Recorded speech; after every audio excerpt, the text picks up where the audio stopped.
আলহামদুলিল্লাহ, আমরা আল্লাহর বিশেষ রহমতে এবং বিশেষ অনুগ্রহে আজকে নমিনেশন পেপার আমরা উঠেলাম।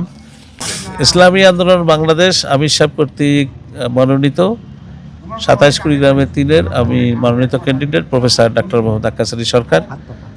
হাত পাকা মার্কা নিয়ে আমরা নির্বাচন করবো ইনশাআল্লাহ। তা আল্লাহ যদি চায় তাই ইনশাআল্লাহ উলিপুরের বিজয় হবে, বিজয় নিশ্চিত হবে ইনশাআল্লাহ। আর এই জনপদে, এই দুরবস্থার যে জনপদ, এখানে আমাদের ইসলামী আন্দোলন আমির সাহেবের পক্ষ থেকে ওনার নির্দেশে আমরা এই নমিনেশন পেপার উঠেলাম এবং আমরা চাই যে এই উলিপুরের এই অবহেলিত জনপদ যেন সমৃদ্ধি লাভ করে, একটা স্মার্ট উলিপুর যেন আমরা গড়ে তুলতে পারি, এটি আমাদের প্রত্যাশা, আমাদের দলের প্রত্যাশা। দল থেকে এখানে একটা বাক্সই থাকবে, একটা বাক্সেই আমরা নির্বাচন করব। এটা ভেরি সুন ২-১ দিনের মধ্যে এটা সিলেকশন হয়ে যাবে। তা এটা ঊর্ধ্বতন কর্মকর্তারা যাকে ভালো মনে করে তাকেই নির্বাচিত করবেন এবং তাকেই মনোনীত করবেন এবং আমরা সবাই তার পিছনে থেকে তার হয়ে আমরা এখানে কাজ করব।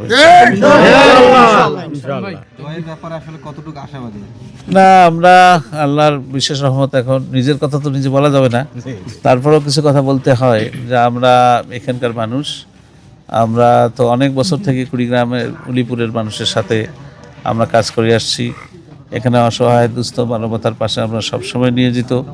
আমি চিকিৎসক হিসাবে, এবং আমার বাড়ি তো নিজের বাড়ি আমার নদী ভাঙন এলাকায়, সেখানে বুড়াবুড়ি, এখানে সাহেবের আলগা সহ অনেকগুলো ইউনিয়ন আছে যেখানে কন্টিনিউয়াস নদী ভাঙন। এই নদী ভাঙন রোধ তো করতেই হবে নিজের অস্তিত্বের জন্য। তাছাড়া এখানে অনেক ইনফ্রাস্ট্রাকচার আছে যেখানে এটা ডেভেলপমেন্ট দরকার। এখানে একটা হাসপাতাল আছে, খুব বেহাল অবস্থা। এই হাসপাতালটাও আমরা মানুষ, এখানে অসহায় দুস্থ মানুষ যেন চিকিৎসা সেবা নিতে পারে সেই ব্যবস্থা ইনশাল্লাহ আমরা এখানে করব। আপনারা জানেন যে এখানে অনেক দুস্থ মানুষ আছে, তাদের ঘর নেই, বাড়ি নেই, নলকূপ নেই, তো সেটাও নিশ্চিত করতে হবে। এমপিদের কাজ হলো এলাকার উন্নয়ন করা, পাশাপাশি ন্যাশনাল লেভেলে পলিসি ডেভেলপ করা। তা আমরা ইসলামী আন্দোলন হাত পাখার ক্যান্ডিডেট, আমরা কমিটেড। আমাদের যত ক্যান্ডিডেট আছে বাংলাদেশে সবাই আলহামদুলিল্লাহ সৎ এবং দক্ষ, এফিসিয়েন্ট ক্যান্ডিডেট। আমরা সেই হিসেবে উলিপুর অনেক পিছানো। আপনার সিলেটে যান, চিটাগাং যান, সেখানে দেখবেন লট অফ ইন্ডাস্ট্রি। এখানে আমাদের বেকার সমস্যা, লোকজনের চাকরি নাই, অনেক যুবক ইয়াং ছেলেবেলে এখানে আমাদের আছেন, চাকরি পায় না। কেউ হয়তো এখন অন্য জায়গায় একটু চাকরি করতেছে। তো এখানে ইন্ডাস্ট্রি গড়ে তোলা সম্ভব, স্পেশালি যেখানে নদী আছে, সেই নদী অববাহিকায় আমাদের যেমন বুড়িতে ধরলা, এটা কুড়িগ্রাম পর্যন্ত আমরা যদি এটা খনন করতে পারি।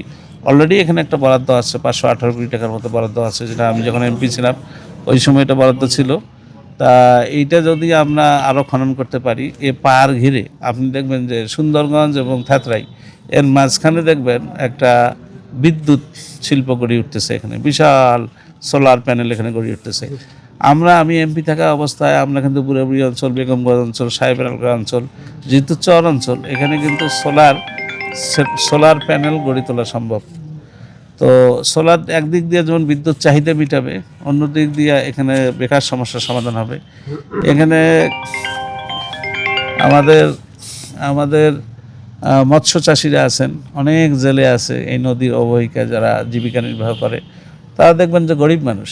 কারণ হলো মাছ চাষটা হয়তো তারা কিছু সময়ের জন্য মাছ চাষ করেন, সব সময়ের জন্য তারা করতে পারেন না।